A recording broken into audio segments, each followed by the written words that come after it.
our Bible study from Matthew's Gospel 13, the second parable.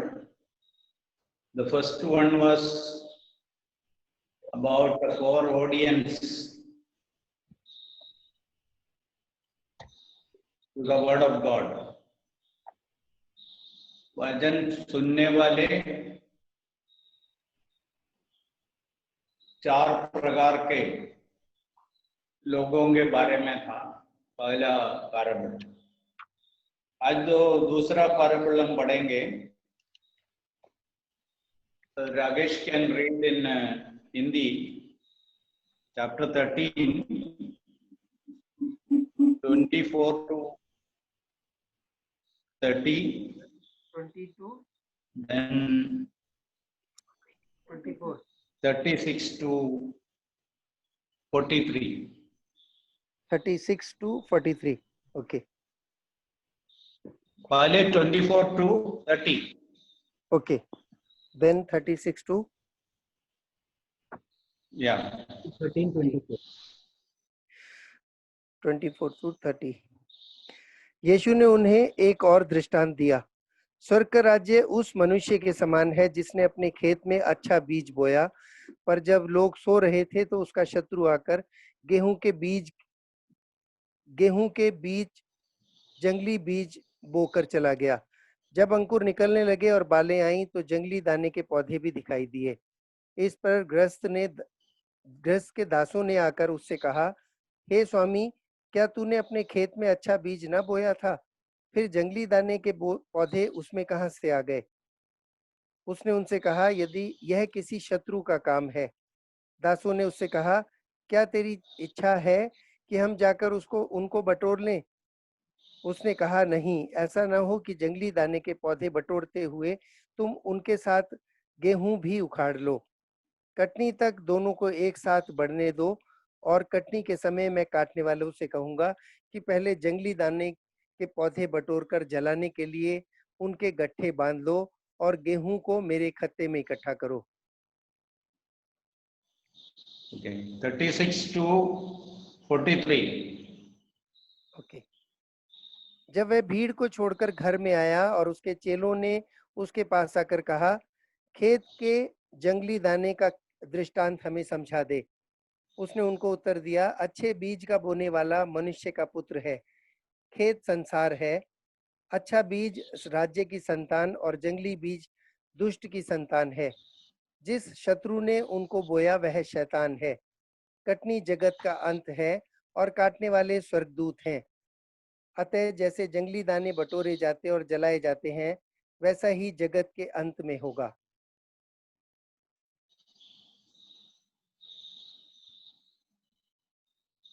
Okay, thank you.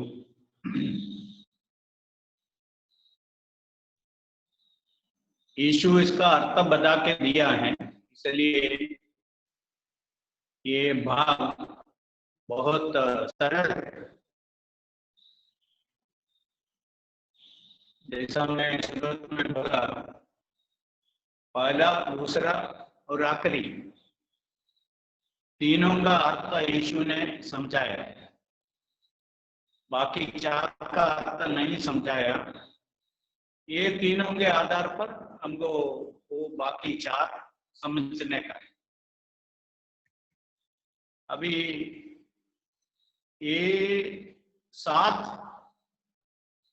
दृष्टांतों में मैं विश्वास करता हूं सबसे इम्पोर्टेंट ये है, ये दूसरा है। इसको the parable of the tares और weeds, जंगली बीज का दृष्टांत, parable of the tares और weeds, इसके बारे में। और मैं रोज पढ़ता था पिछले पूरे बार बार पढ़ा। प्रभु ने जो मुझको समझाया मैं आपके साथ शेयर करना चाहता हूं। ये पैराबल में ये दृष्टांत में पूरा जगत का इतिहास, we have the complete history of the world. Not only that, it is about the future. What's going to happen in the future? How things will end? What God is doing in this world? What Satan is doing in the world? How both good people and bad people are continuing in this world? How long they will continue? And what will be the end of all these things? And what will be the future? All these questions are answered here in this parable. Verse 24 में हम देखते हैं, बीज बोने वाला जिसने अपने खेत में अच्छा बीज बोया. The kingdom of heaven is likened unto a man which sowed good seed in his field. Next verse, इसका अर्थ यीशु बोल के दिया 38 में. खेत तो संसार है, अच्छा बीज राज्य की संतान है. सूरत में एक करेक्शन में बनाना चाहता हूं. This is not about the church. This is about the world. In the world we find good people and bad people, saved and unsaved people, both righteous people and unrighteous people are seen in the world. So, एक आदमी अपने खेत में, अपने जमीन में बीज बोया, और ये खेत जगत, ये जगत बोने वाले का है. ये बोने वाला है कौन है? 38 में बोला है, मनुष्य का पुत्र प्रभु यीशु मसीह. चलिए पहला बात हमको समझना है, ये सारा जगत ईश्वर का. Psalm 24 verse 1 में हम पढ़ते हैं, The whole earth belongs to God. सारा जगत उनका ही है, उन्होंने बनाया है. Psalm 24 verse 1. The earth is the Lord's and the fullness thereof. सारा जगत उनका है. पृथ्वी और जो कुछ उसमें है यहोवा की है. जगत और उसमें निवास करने वाला भी ईश्वर का है. इसलिए हम एक बात समझने का है, ये सारा पृथ्वी ईश्वर का है. लोग थोड़ा थोड़ा अपने पास रख के बोलेंगे ये हमारा है, ये हमारा है, बोल सकते हैं. और हम देखते हैं, और एक देश तरीके ऐसा बोलते हैं, ये इतना हमारा है, ये हमारा सीमा है, ऐसा बोल सकते हैं. व्यक्तिगत जीवन में भी ऐसा है, हम थोड़ा जमीन कब्जा करके रखा है, बोलेंगे हमारा है. आखिरी में ये सब किसका है? Ultimately everything belongs to God. We will read one more verse, Colossians chapter 1 verse 14 to 17. Colossians chapter 1 verse 14 to 17.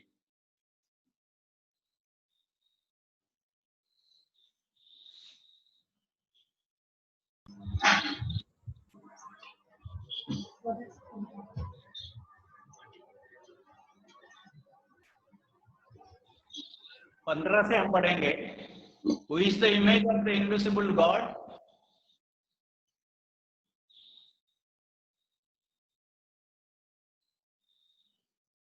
Fifteen onwards, next verse. वह तो अदृश्य परमेश्वर का प्रतिरूप और सारी सृष्टि में पहलौठा है, क्योंकि उसी ने सारी वस्तुओं की सृष्टि की, क्योंकि उसी में सारी वस्तुओं की सृष्टि हुई, स्वर्ग की हो अथवा पृथ्वी की, देखो देखी या अनदेखी, क्या सिंहासन, क्या प्रभुताएं, क्या प्रधानताएं, क्या अधिकार, सारी वस्तुएं उसी के द्वारा और उसी के लिए सृजी गई हैं। ओके, इतना चलेगा। सब कुछ उसके द्वारा बना है। किसके द्वारा? प्रभु यीशु मसीह के द्वारा। और उसके द्वारा बनाया इतना नहीं, सब कुछ उसके लिए बना है। इसलिए सारा पृथ्वी का मालिक कौन है? किसका है पृथ्वी? जिसने बनाया उनका है। ठीक है, हमको दिया है, मनुष्यों को दिया है, पृथ्वी पूरा मनुष्यों को दिया है। उसमें जितना संपत्तियां हैं सबके साथ मनुष्य को दिया है। But ultimately this world belongs to the Lord. The earth and its fullness belongs to the Lord. सारे पृथ्वी और जो कुछ उसमें है सब ईश्वर का है। ये पहला बात हम इधर से समझने का है। दूसरा, ईश्वर इस पृथ्वी में क्या करते हैं? What God is doing in this world? What is He doing? He is sowing good seed. अच्छा बीज, verse 24, Matthew 13:24, अच्छा बीज बोया। ये क्या है? क्या बताता है? इसका अर्थ यीशु ने बता के दिया 38 में। खेत तो संसार है, अच्छे बीज राज्य की संतान है, धर्मी लोग हैं। इसलिए ईश्वर इस जगत में धर्मी लोगों से, अच्छे लोगों से, भक्त लोगों से भराना चाहता है, पृथ्वी को भराना चाहता है। ये ईश्वर का इच्छा है, ईश्वर का काम है। ईश्वर ये करते ही रहते हैं, अच्छे लोगों को इस जगत में बनाते हैं और अच्छे लोगों से जगत को भरना चाहते हैं। ये ईश्वर का काम है। उस काम ईश्वर करते रहते हैं। But what went wrong with this world? Third, ये जगत क्यों ऐसा है? लोग पूछते हैं, What went wrong with this world? इस जगत को क्या तकलीफ हो गई? ये जगत क्यों ऐसा है? आज हम जानते हैं,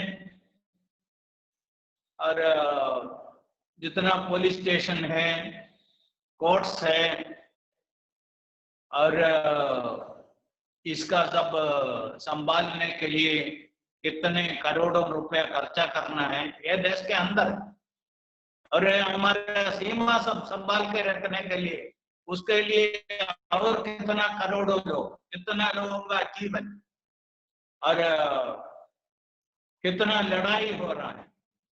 क्यों ये जगत ऐसा है? Why can't people make this a peaceful place, a good place to live, without any hostility, enmity? Why this world is like this? Looting, killing, and fighting. All kinds of bad things are going on in this world. Why this world is like this? उसका उत्तर हमको इधर मिलता है, verse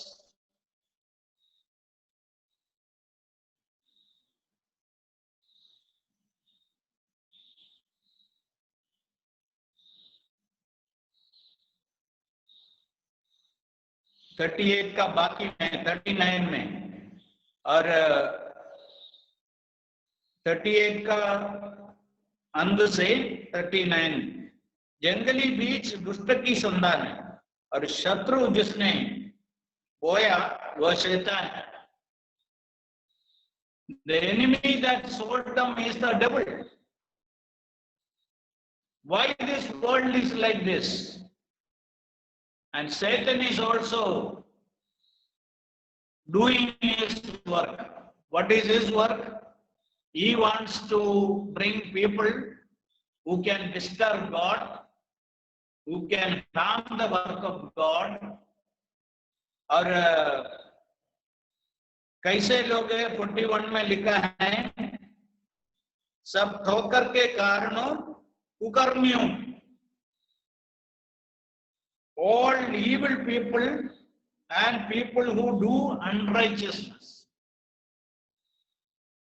41 में मनुष्य का पुत्र अपने स्वर्गदूतों को भेजेंगे, वे उसके राज्य में से सब ठोकर के कारणों और कुकर्म करने वालों को इकट्ठा करेगा. और शैतान इस प्रकार का लोगों को इस दुनिया में बढ़ाना चाहते हैं और उसको प्रॉब्लम क्या है, ये दोनों साथ में है. इसलिए हमको इधर इस जगत, इस दुनिया, इस हालत में होने का कारण, why this world is like this, why people are doing bad things, why people are not learning to do good things, why the people are not able to correct themselves. All these questions are answered. There is a very powerful person or force at work to harm the work of God, disturb the work of God. ईश्वर का कामों को नुकसान पहुंचाने के लिए और दुनिया में अशांति बढ़ाने के लिए शैतान अपना काम करते रहते हैं. अभी हम जानते हैं ईश्वर is almighty, all powerful. Shaitan is not all powerful, he is powerful. God alone is all powerful. Can't God deal with this problem? लोग पूछते हैं, ईश्वर को इस समस्या के साथ डील नहीं कर सकता है. People ask that question. That question is also answered here. That is the question. That is what the servants came and asked him. The servant asked him, can we just go? 27 में हम पढ़ते हैं, तब दासों ने आकर स्वामी से कहा, हे स्वामी, क्या तूने अपनी भूमि में अच्छा बीज नहीं बोया था? फिर उसमें जंगली घास कहां से आई? और उसने उनसे कहा, ये किसी शत्रु का काम है. दासों ने उनसे कहा, क्या तू चाहता है कि हम जाकर उन्हें बटोर ले? और ये अपने दास लोग चाहता था तुरंत जाके इसको सब निकाल दे. और हम भी ऐसा बार बार चाहता है, पूछता है और प्रार्थना भी करता है, जल्दी ऐसे खराब लोगों को निकाल दो. चलिए, इधर दास लोग भी जब देखा, इसका प्रवृत्ति देखा और ये कहकर को कितना नुकसान करने वाला है, अच्छा बीज को जितना नुकसान करने वाला है, इसलिए चाहता था उन लोग बोला, हम जाके इसको बटोर करेंगे, हम इसको निकाल देंगे. We will go and remove it. We will gather it from there and destroy it. What did the master say? what the Lord saying to them, that is the next verse. और 29 में लिखा है, परंतु उसने कहा नहीं ऐसा न हो, जंगली घास बटोरते समय कहीं तुम उसके साथ गेहूं भी उखाड़ लो। Verse 29, while you gather up the tares, you also root up the wheat with them.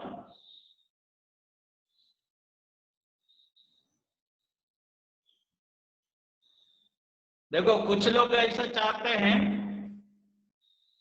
इसको तुरंत इसको सब निकाल दे, और प्रभु का विचार इधर हम देखते हैं, तीन बातें इधर हम देख सकते हैं।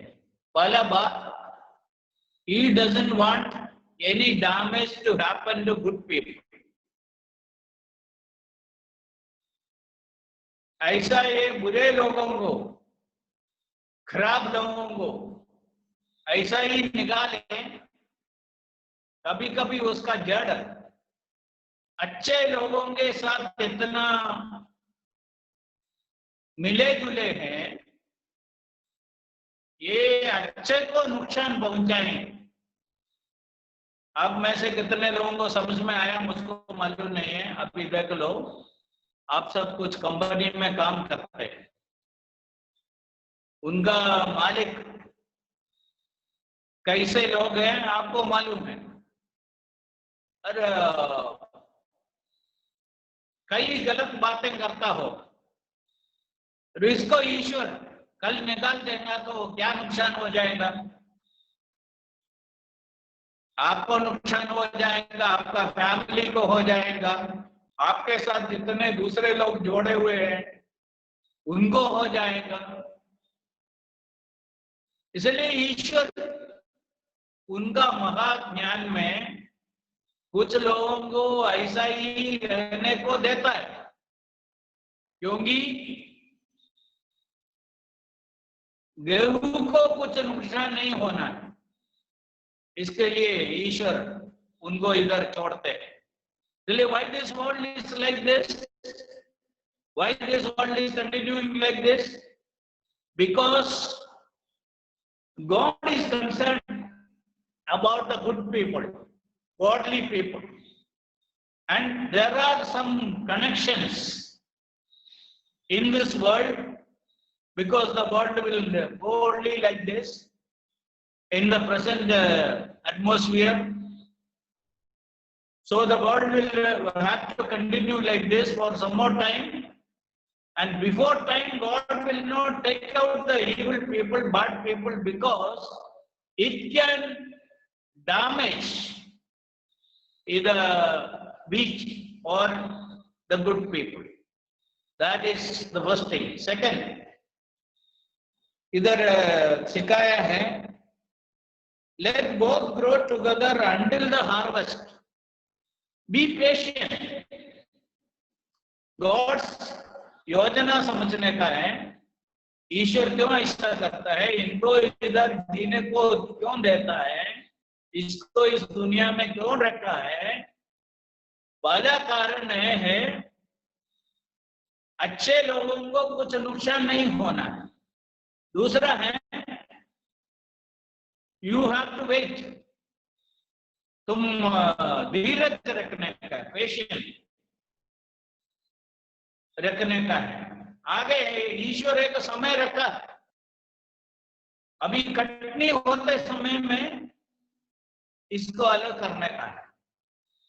सो God is ready to wait patiently, और ईश्वर चाहते हैं ईश्वर के लोगों में भी ये पेशेंस, ये धीरज दें। तीसरा बात है, the day of harvest, it will be separated.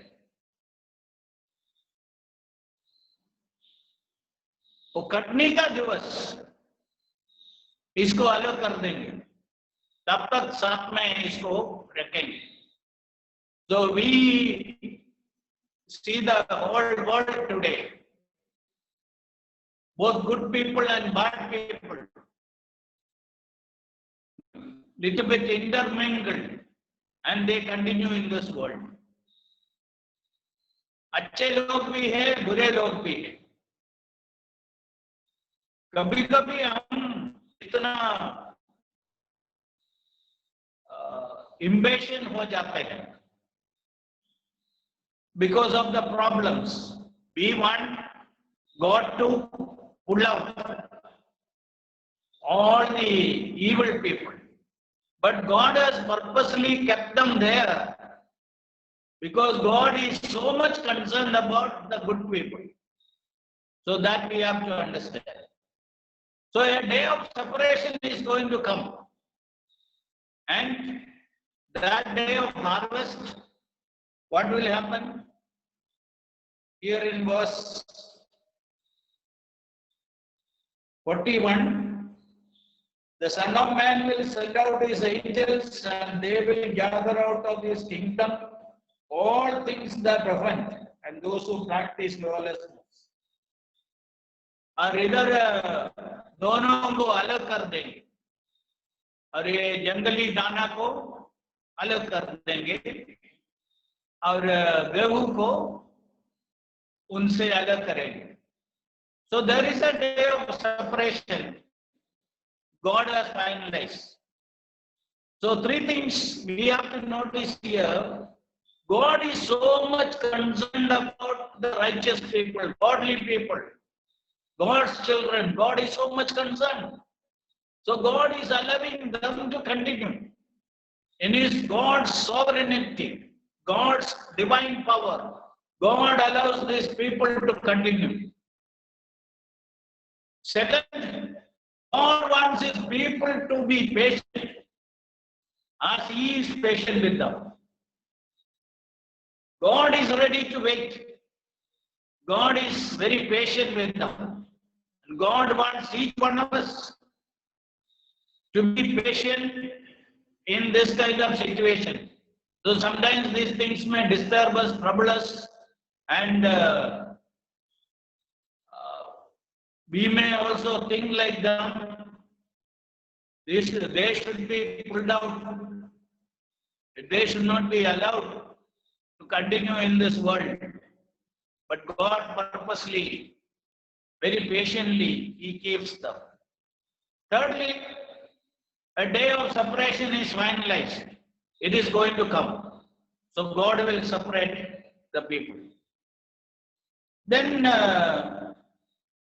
verse 40 to 43, we read about the future of the world. 40 to 43, we read about the future of the world. What's going to happen to the world? Will this world continue like this? What is God's plan?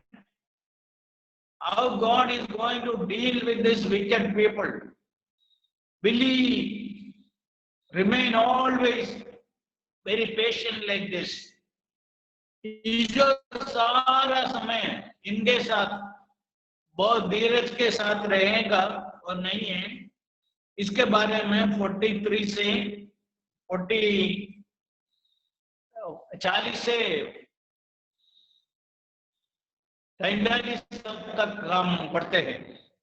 40 to 43. जिस प्रकार जंगली घास बटोर कर आग में जला दी जाती है, उसी प्रकार युग के अंत में भी होगा. मनुष्य का पुत्र अपने स्वर्गदूतों को भेजेंगे, जो उसके राज्य में से सब ठोकर के कारणों तथा कुकर्मियों को एकत्रित करेंगे और उन्हें आग के पट्टे में डालेगा. वहां रोना और दांत पीसना होगा. तब धर्मी अपने पिता के राज्य में सूर्य के समान चमकेंगे. जिसको कान हो वह सुन लो. अब सुन सकते हैं? Yes, sir. Yes. Okay. So a future of the world. What is the future of the world? People ask this question. How long this world will continue like this? Why God is allowing the wicked to prosper? Who is able to deal with this present problem?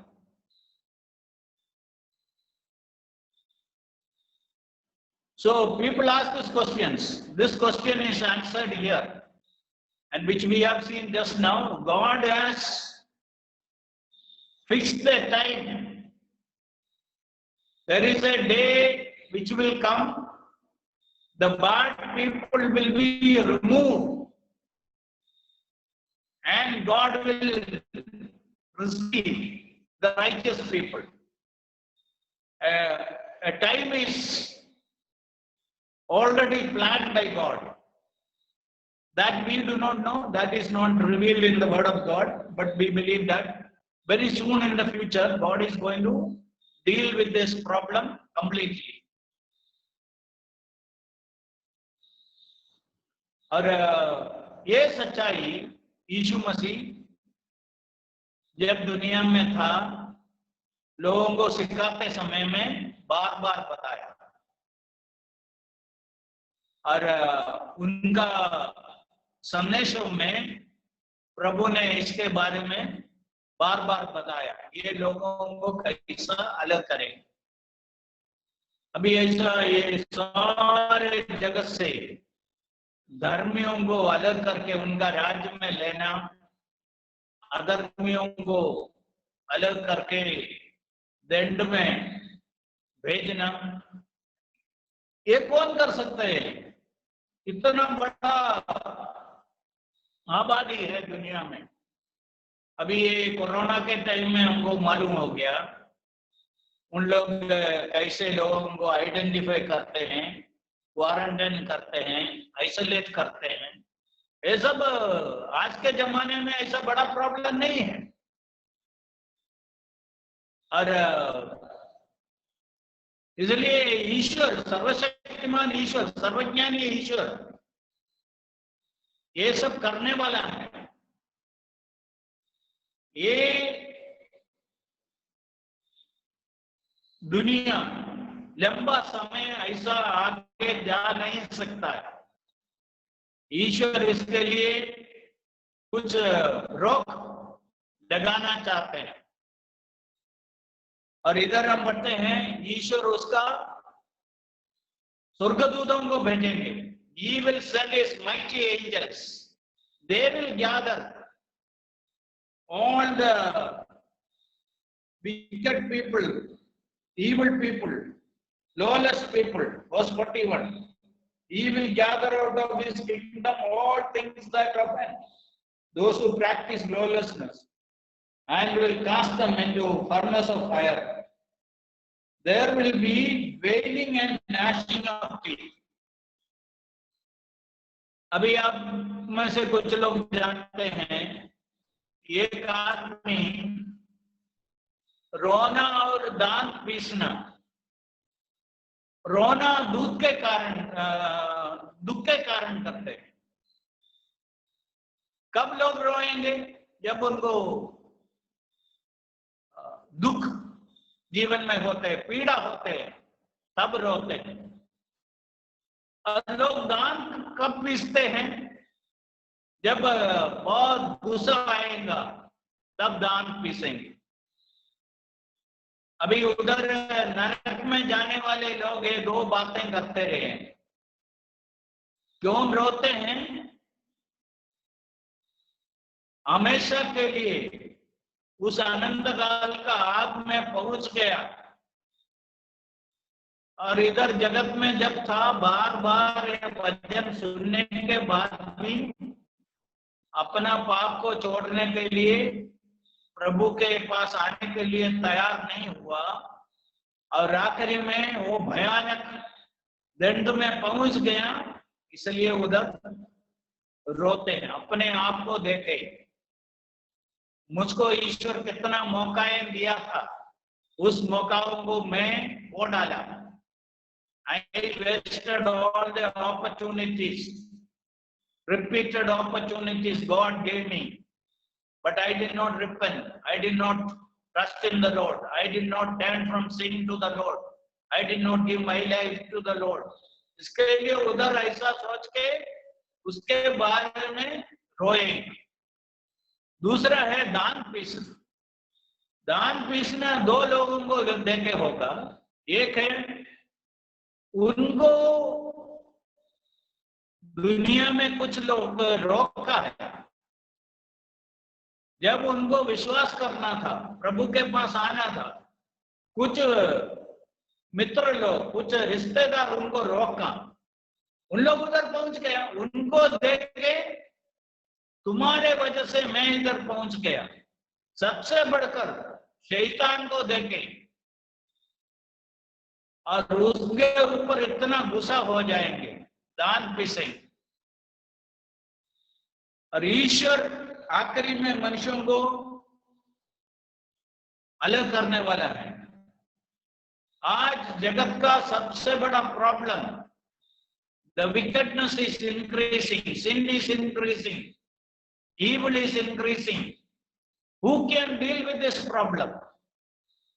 हम हमारे समय को देखेंगे आपको, ये थोड़े सालों के अंदर दुनिया में पाप, अन्याय, अधर्मियता और क्या क्या हम घर में बैठ के बोल नहीं सकते। पेपर ऐसा, बच्चों के हाथ में पेपर नहीं दे सकते हैं, ऐसा बहुत बातें, और इंटरनेट के अंदर और क्या क्या बातें आते हैं। दुनिया कितना बिगड़ गया, क्या क्या लोग बोलते हैं, क्या क्या करते हैं। इसका सब अंत क्या है? कौन इसको रोक सकते हैं? इसका निवारण क्या कौन कर सकते हैं? बाइबल हमको एक प्रतीक्षा का बात देते हैं। एक व्यक्ति इसके साथ डील कर सकते हैं, डील करने वाला है, बहुत जल्दी करने वाला है। अभी हम, जैसा मैं बोला, यीशु मसीह, इसके बारे में उनका संदेशों में कई बार बोला है। आज मैं इतना ही और रेफरेंस आपको देना चाहता हूं। मत्ती का सुवार्ता 3:11 और 12 में ये यूहन्ना बपतिस्मा देने वाला यीशु मसीह के बारे में बताया। John 3:11 and 12. We will read only the references. मैं तो पानी में तुम्हें मन फिराव का बपतिस्मा देता हूं, परंतु जो मेरे बाद आने वाला है वह मुझसे शक्तिशाली है। मैं उसकी जूती उठाने के योग्य नहीं, वह तुम्हें पवित्र आत्मा और आग से बपतिस्मा देगा। He will baptize you with the Holy Ghost and with fire. 12वां कलम, इसका अर्थ हमको बता के देता है। उसका सूप उसके हाथ में है और वह अपना खलिहान अच्छी रीति से साफ करेगा और अपने गेहूं को तो कत्ते में इकट्ठा करेगा, परंतु भूसी को उस आग में जलाएगा जो बुझने की नहीं। अभी जो भाग हम पढ़ रहा था मत्ती 13वां अध्याय से, इसके साथ एक कितना जोड़ा हुआ है। गेहूं को अपने कत्ते में इकट्ठा करेगा और भूसी को आग में जलाएगा। इसलिए ऐसा एक दिन होने वाला है, यीशु होने वाला है। कई बार लोग ऐसा सोचते हैं, बहुत प्रेमी ईश्वर के बारे में, करुणामय, कृपा से भरा हुआ, प्रेम से भरा हुआ, इतना एक दयालु परमेश्वर। वो एक पहलू है। दूसरा पहलू में समझना है, ईश्वर पवित्र है, न्यायी है, धर्मी है, न्याय करने वाला है, एक न्यायाधीश है। आज यीशु मसीह जगत का उद्धार करने वाला है।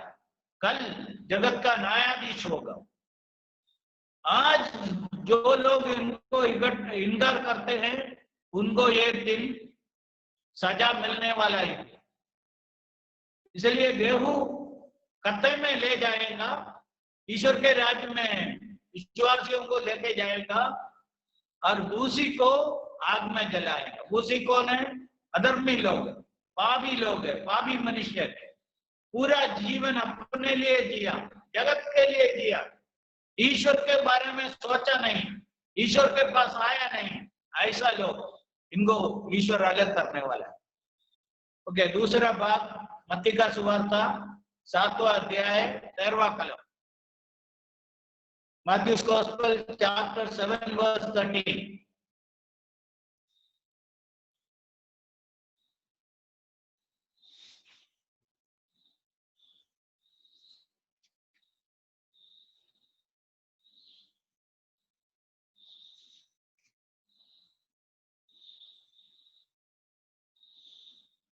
Enter ye at the straight gate, for wide is the gate and broad is the way that leads to destruction.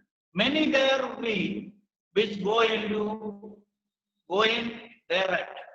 सफेद फाटक से प्रवेश करो, क्योंकि चौड़ा है वह फाटक और चाकल है वह मार्ग जो विनाश को पहुंचता है। दो मार्ग के बारे में बताया, सफेद फाटक और चौड़ा। लोग चौड़ा फाटक चाहता है, उनका जीवन का सारा पापों को साथ में लेके जा सकता है, और जीवन में प्रवेश होने वाला फाटक सफेद है, छोटा है। सारे पापों को छोड़ के उस फाटक से, जीवन के फाटक से प्रवेश करना है, वो आखिरी में जीवन में पहुंच जाएगा। इसलिए दुनिया का लोगों को दो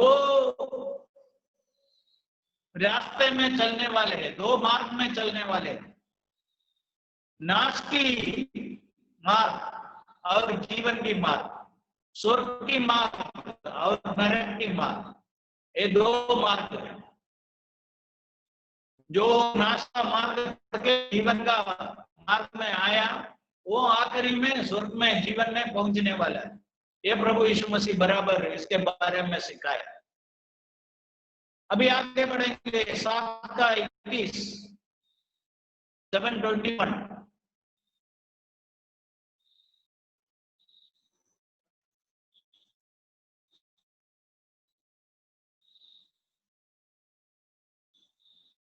Not everyone that says to me, Lord, Lord, shall enter into the kingdom of heaven, but he that doeth the will of Father which is in heaven. जो मुझसे हे प्रभु कहता है, उनमें से हर स्वर्ग में के राज्य में प्रवेश न करेगा, परंतु वही जो मेरे स्वर्गीय पिता की इच्छा पर चलता है। अभी इधर बात तो जो देखते हैं, प्रभु प्रभु कहता है, और प्रभु का इच्छा को पूरा नहीं किया। वर्तमान में ईश्वर की इच्छा है हर एक मनुष्य अपना पाप को कबूल करके प्रभु मसीह पर विश्वास करना। इसलिए खाली होता के जैसा प्रभु प्रभु बुलाता है,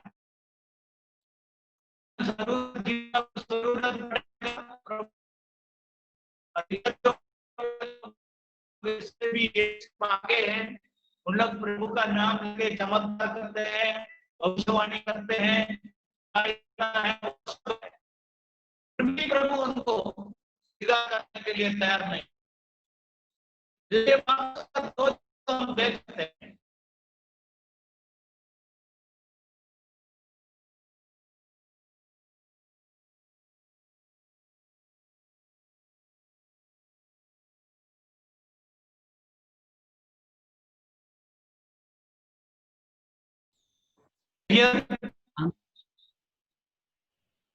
अंकल आप म्यूट हो गए। अंकल आवाज नहीं आ रहा है अभी।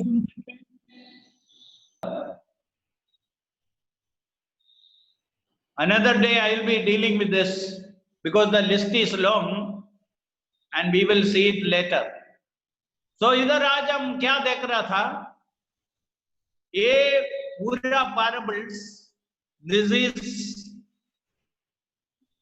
in this we can see the history of the world and also the future of the world. How things started, how things are continuing, and how it is going to end. What is the future of the world? And how God is going to deal with wickedness. That is what we have been seeing. So we have seen some things. The first thing what we need to understand, this world belongs to our God. The whole creation is His. Whoever makes any claim, let them make claim, but ultimately everything belongs to God. That is the first thing. Second, what God is doing in this world, right from creation, what is His plan? What is His work? God wants to fill this world with the righteous people. One day, ultimately, it is going to happen. This world is going to be filled with the knowledge of the glory of God. The world is going to be filled with the righteous people. One day it will happen. Why this present world is like this? That's the third question. Satan is at work. And he wants to disturb the work of God. He wants to destroy the work of God. And fourth, why God is not able to deal with this problem in the present time? Immediately, why God is not doing it? And we have seen the answers. Fourth, when God is going to deal with these things? And finally, how God is going to deal with these things?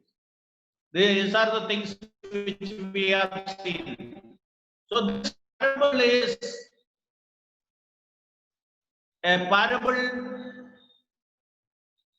gives us in the world and what is the future of the world. So this is, a history in a nutshell. पूरा इस दुनिया का इतिहास एक संक्षिप्त रूप में इस दृष्टांत के अंदर दिया है. In this parable we get the history of the world in a nutshell and also what is the future of the world. God is going to deal with this wickedness which is growing in the world. And there is a time finalized, fixed by God, and in that time, He is going to remove all the wickedness and wicked people, and He will take out the godly, righteous, good people to His kingdom, and He will establish His kingdom in this world. This is what we understand from this parable. We praise God for this wonderful portion of scripture and this parable. May the Lord bless this verse.